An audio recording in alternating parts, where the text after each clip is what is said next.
Bonjour à tous, bienvenue dans cet e-marketing event. Dans ce podcast, nous allons parler de web mobile. Je m'appelle Franck Parianti. Cette vidéo est réalisée par l'université de Supinfo et Bodocom, spécialiste du référencement. Le web mobile, le nouvel Eldorado. Tout le monde en parle. J'étais à des conférences comme le web organisé par Louis Clemer. On ne parle que le web mobile, où on a parlé d'objets interconnectés, c'est bien beau. Mais aujourd'hui, vous contactez Microsoft, vous contactez Google, vous contactez tous les plus gros intervenants, ils vous disent web mobile. Pourquoi? Parce qu'aujourd'hui, tout le monde a son téléphone dans la poche, même moi.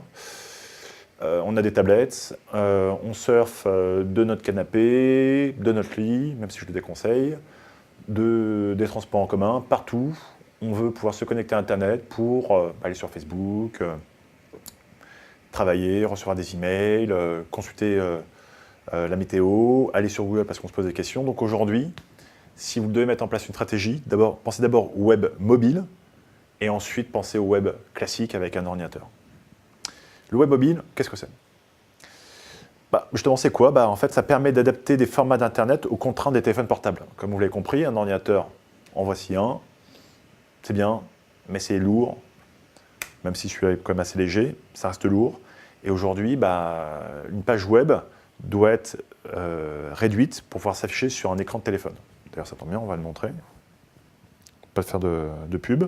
Donc voilà, un écran de téléphone, un écran d'ordinateur. Donc maintenant, l'objectif, c'est de pouvoir créer des sites Internet qui s'adaptent à l'écran. Voilà votre objectif, si vous êtes développeur. Donc aujourd'hui, en fait, ça se développe. Pourquoi? Parce qu'il y a eu l'essor de ce qu'on appelle des smartphones. Concrètement, on va citer la marque Apple. Avec l'iPhone, a vraiment révolutionné la façon de se connecter à Internet. Et à côté de ça, les opérateurs ont mis en place des forfaits aujourd'hui Internet illimité. Pour en citer, je dirais Free, qui a mis en place vraiment des forfaits relativement abordables. On peut se connecter pendant longtemps. Il y a des forfaits en termes de gigas, bref. Vous pouvez aller sur Internet sans trop de problèmes. Et smartphone, au début, ça a été fait pour les entreprises. L'idée, c'était de dire, avec BlackBerry, qui avait sorti son système de mail, pour pouvoir échanger à distance, sans forcément être au bureau. Donc en 2005, on n'avait que 5% des téléphones portables qui étaient des smartphones. C'était vraiment au tout début des BlackBerry. Je me souviens, j'étais un des premiers, c'était pas forcément très marrant. Des petits écrans, reply, c'était pas très intéressant. 25% prévu en 2009, ça a été largement dépassé. Aujourd'hui, on a une courbe de croissance assez incroyable avec Google qui domine pour le marché US. Alors, en fait, dans le téléphone, on a ce qu'on appelle le système d'exploitation, ce qu'on appelle l'OS, l'Operating System. On a Nokia, qui avait un OS Symbian, maintenant qui est en train de travailler de plus en plus avec Microsoft.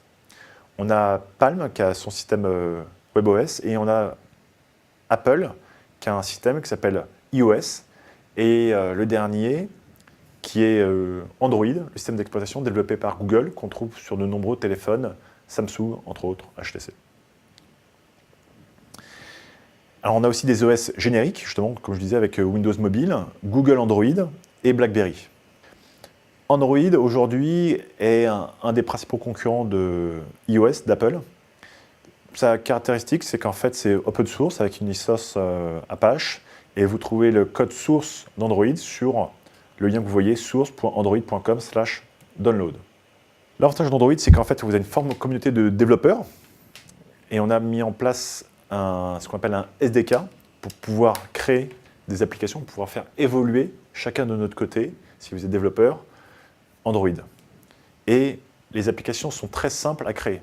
Aujourd'hui, c'est quand même relativement compliqué de créer une application sur iOS pour que l'application puisse apparaître sur un iPhone ou sur un iPad.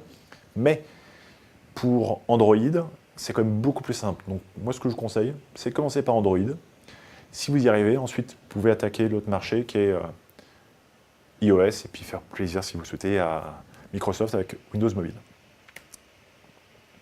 L'architecture, donc on a ce qu'on appelle une application framework avec des librairies. C'est principalement avec un code open source Linux. Qu'est-ce qu'on peut faire avec Android? En fait, on va créer ce qu'on appelle des bureaux virtuels, des widgets et des notifications. Ça marche pas mal. C'est qu'en fait, dès que vous recevez un mail, dès qu'il y a quoi que ce soit, dès que on vous a envoyé un message sur Facebook, dès que vous avez reçu un tweet sur Twitter, dès que vous êtes près d'un cinéma, vous pouvez recevoir une notification. Donc aujourd'hui, pensez lorsque vous créez une application à pouvoir envoyer des notifications aux utilisateurs d'Android. Ça marche aussi pour les autres OS concurrents à Android. Ce qui marche bien, c'est ce qu'on appelle les boosters électroniques, les capteurs, les fils de discussion. Et Google a mis en place un système qui s'appelle Google Play qui va vous permettre de pouvoir lire des films, lire de la musique, ou lire toutes sortes de choses. Comment vous connecter? En fait, vous pouvez vous connecter soit en Wi-Fi, soit en accès 2G, 3G. Maintenant, il y a 4G qui sort en France. Vous avez un système assez simple pour pouvoir configurer votre boîte mail. Donc après, il y a des lecteurs de mail qui vous permettent de pouvoir télécharger facilement vos cours électroniques. Et ensuite, vous allez pouvoir télécharger des applications. Donc ça, c'est le gros succès du web mobile. C'est soit avoir un site web mobile, soit avoir une application. Moi, ce que je vous conseille, c'est les deux. C'est plus agréable l'application, c'est plus compliqué, alors que créer un site web mobile, aujourd'hui, il y a des sites web WordPress optimisés pour mobile qui vous permettent de commencer dès aujourd'hui. Donc, je reviens toujours à quelque chose. Commencez aujourd'hui. Créez-vous un site web. Si vous en avez un, optimisez-le pour mobile. Et si vous voyez que vous avez des visiteurs, que c'est rentable, que vous générez des ventes, créez votre application sur Android, et puis après, créez votre application sur iOS, créez votre application sur Windows Mobile. Ça va vous demander un coût. Le coût d'une application est environ de 10 000 €. Donc aujourd'hui, il y a des outils qui permettent de créer par vous-même. Il y a des développeurs qui permettent de faire moins cher. Bodocom, on développe des applications pour téléphone portable à des coûts quand même moindres. Mais disons que si vous voulez une belle application, c'est environ 10 000 € le budget, ce qui est un coût. Alors qu'un site web aujourd'hui optimisé pour mobile avec WordPress, ça coûte 0. D'ailleurs, je vous invite à aller sur le site Bodocom. On vous explique comment créer un site web mobile qui s'affiche sur un iPhone. Et ça vous coûte 0. C'est vous qui les créez vous-même. C'est simple. On a été fan Android. On a le téléphone, l'iPhone, qui a été commencé donc en 2007. C'est la vraie révolution. Le système, en fait, c'est l'écran multitouche. C'est vraiment l'outil où en fait, vous êtes sur un écran, vous allez pouvoir zoomer, appuyer sur plusieurs boutons en même temps. C'est vraiment pas mal. Il y a un lecteur musical on appelle l'iPod. Et puis, on a différents services qui sont inclus dans l'iPhone. Les fonctionnalités, ils ont mis en place un système de cloud où vous allez pouvoir recevoir des messages, mais envoyer aussi des informations. Donc, en fait, vous avez un système de nuage où vous allez pouvoir mettre vos informations en ligne et vous allez pouvoir ensuite récupérer ces informations sur votre ordinateur si vous avez aussi iCloud. Pareil, on peut se connecter de différentes façons avec son iPhone, réseau cellulaire ou Wi-Fi. Apple vous conseille vraiment de créer un compte sur l'App Store pour pouvoir télécharger des applications, pour pouvoir laisser vos coordonnées carte bleue pour acheter de la musique, des livres, des applications. Alors souvent, ça commence avec des applications gratuites. Et puis après, vous vous rendez compte qu'il y a une application premium qui vous permet des fonctionnalités qui vous semblent intéressantes pour quelques centimes, quelques euros. Et donc après, vous rentrez dans ce système, vous allez acheter des applications, des films, de la musique. En fait, il y a vraiment un écosystème bien fermé quand même, il faut le dire, auprès d'Apple, où lorsque vous créez votre compte sur l'App Store, on vous incite à télécharger toutes sortes de choses et payer. Ensuite, on a eu l'iPad, deuxième révolution d'Apple, avec sa fameuse tablette tactile, où on peut lire des livres, mais en fait, concrètement, on va beaucoup sur Internet.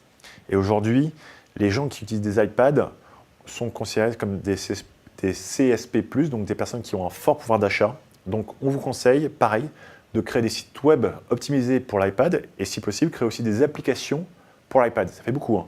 Site web pour le mobile, site web pour l'iPad et ensuite application pour un iPhone et application pour l'iPad. Et ensuite, vous passez application pour Android. Ça fait beaucoup, voilà, ça fait travailler les développeurs, le système. Pareil, l'iPad ça vous permet de faire un système de GPS vraiment intéressant. J'en finirai pour cette présentation sur l'iPad. Ce que je propose, c'est que dans une deuxième présentation, on va rentrer voir le concurrent. Qu'est-ce qu'a fait Samsung? Qu'est-ce qu'ils ont développé pour concurrencer l'iPhone? Merci de m'avoir écouté. Bonne journée.